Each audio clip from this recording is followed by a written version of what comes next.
Hello, my name is Amit Chopra from Refinitiv, and I have the pleasure today to have with us Khaled Kurdieh, General Manager of ADIB Securities. Welcome, Khaled, to Refinitiv. Good morning, Amit. Thank you very much for having me. You're welcome. We really want to, since we have you in the house, take your expertise and opinion on a variety of different subjects. But I want to start off with, in general, the investment climate in the country, in the UAE, and regionally, and how you see this spanning out for us going forward. Sure. We start out with the UAE in general. The government had invested so much in recent years in developing the private sector so that we have less dominance of the state on the economy.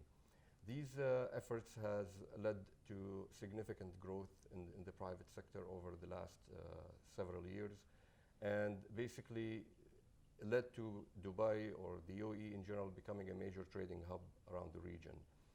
A lot of laws have been enacted as well to promote the private sector, and the private sector, in a sense, is a very major player in terms of the number of employers, the workforce.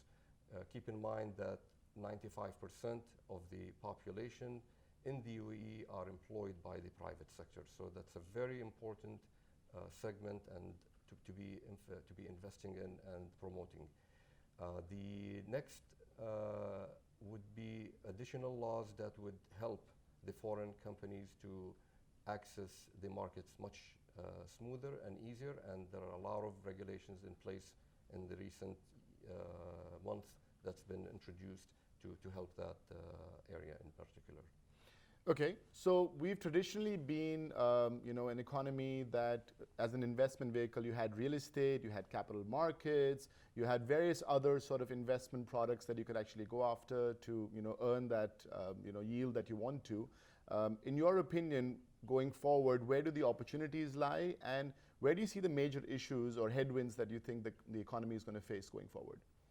Well, the equity market in particular has, of course, been having some liquidity issues for the last 3 to 4 years. We do see a lot of that attributed to retail investors being outside the market. And I can give you an example. 4 or 5 years ago, you would find 80% of all transactions conducted on the local stock exchanges are driven by retail investors. Okay. 20% were driven by institutions. Nowadays, that ratio has changed to almost 60% of it institutional and 40% retail. So that, in a sense, reduced the number of transactions that has been taking place, but at the same time had reduced the liquidity and the volatility of certain stocks. So the idea that we haven't had enough IPOs coming out in the market in the last 10 to 15 years. If you look at the year between 2000 to 2010, we've had at about 20 to 22 IPOs at the time. Now, post 2010 to 2018, we've had about 11 IPOs that came in.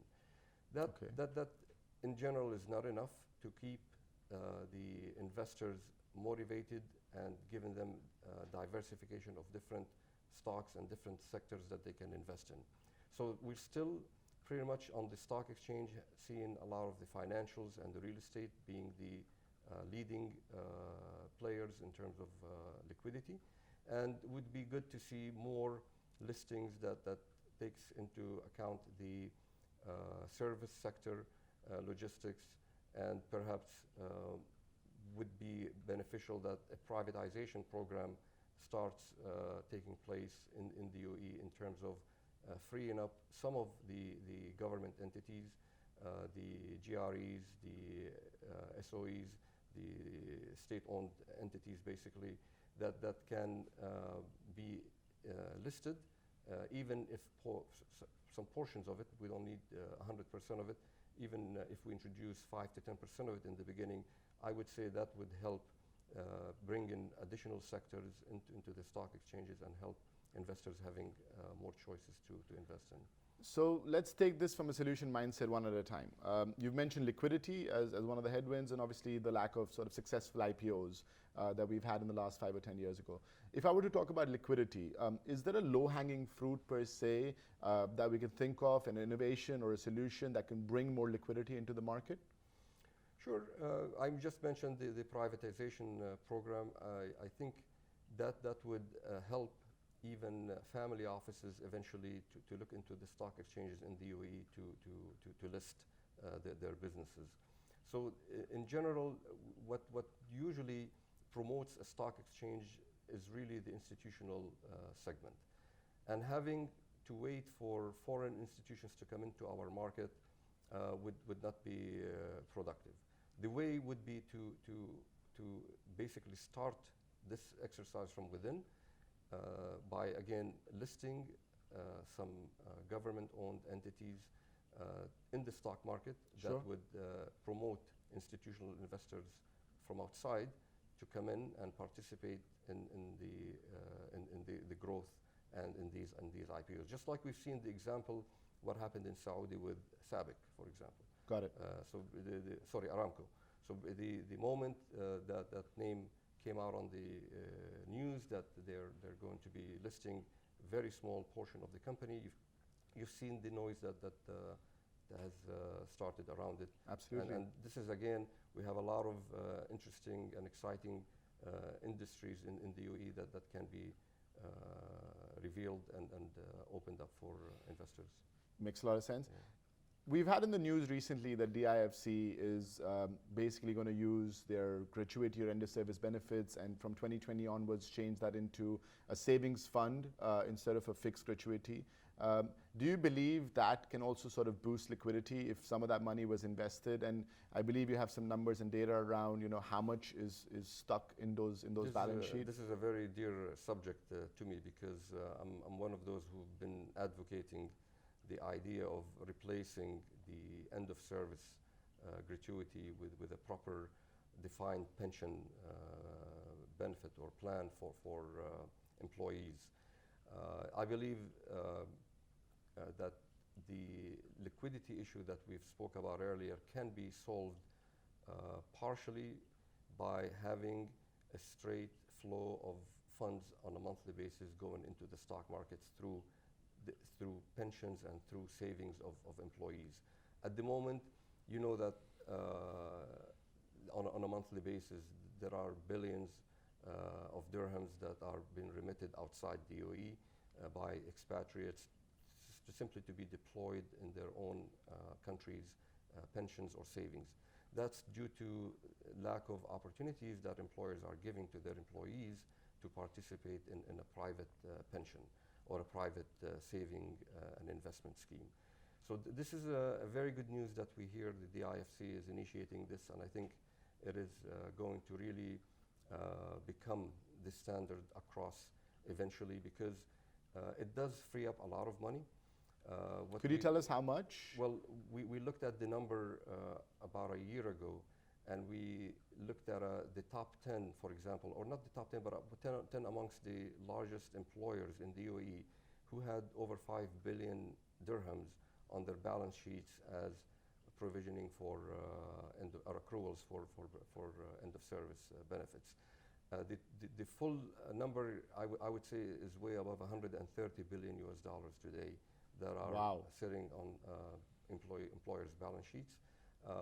We've seen or we've done some numbers around that. If 50% of that is unlocked and gets invested in the local markets, not necessarily just in the stock markets, but eventually it would lead to the development of funds to invest in the real estate sector, even some sukuk funds and some other government infrastructure investments that could utilize these monies that are currently on hold with the employers. So this is a very key, I would say, driver to grow in liquidity in the local stock markets and in general to the investment world in the UAE.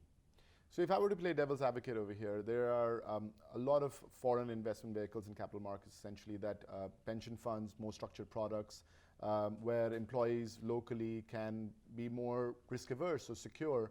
What do we need to do over here to make this market a lot more attractive for those monies or inflows to come in over here? Are we talking government regulation? Are we talking more structured products? What needs to happen? Well, there have been a lot of, again, reforms that has given the UAE a very positive outcome. The fact that a lot more companies nowadays opening up their stocks to foreigners, almost 90% of all listed companies in the UAE today are open for foreigners. Now the ratio is capped at about 49%. That can be owned by non-GCC or UAE investors. So that's an opportunity basically to think about that again and to allow a larger portion of the market to be available to foreign investors. The other part of it would be, if we go a little bit step away from equities, land and the land ownership. We've seen Abu Dhabi recently come in with changes so that foreigners can start owning land. I'd like to see more and more in terms of such initiatives taking place to help attract investors to come in. Now, on the subject, when we just spoke about the end of service, for example, not only this is in the interest of the employees. We're talking here about the overall economy. If you start having such pension schemes, private pension schemes in the UAE, that would attract a lot of foreign asset managers to come in and open shop and start deploying their expertise in managing these assets, which I mentioned it could be in the billions, and that would definitely increase the opportunities for more professionals to move into the UAE, work in that particular sector. So this is again where a lot of these initiatives can lead to bigger growth in employment, spending, and overall growth to the overall economy. Thank you very much. I guess if I want to sort of summarize what I've heard right now is there's a lot going on in the market right now. There's a lot of reform, a lot of regulation. There's a lot of opportunity looking forward as well. This is a 4-part series that we're doing with Khaled Kurdieh. So, tune in for the next part and see how we can dig deeper into the subject matter with Khaled over here. Thank you very much, Khaled. Thank you. Pleasure. Thank you.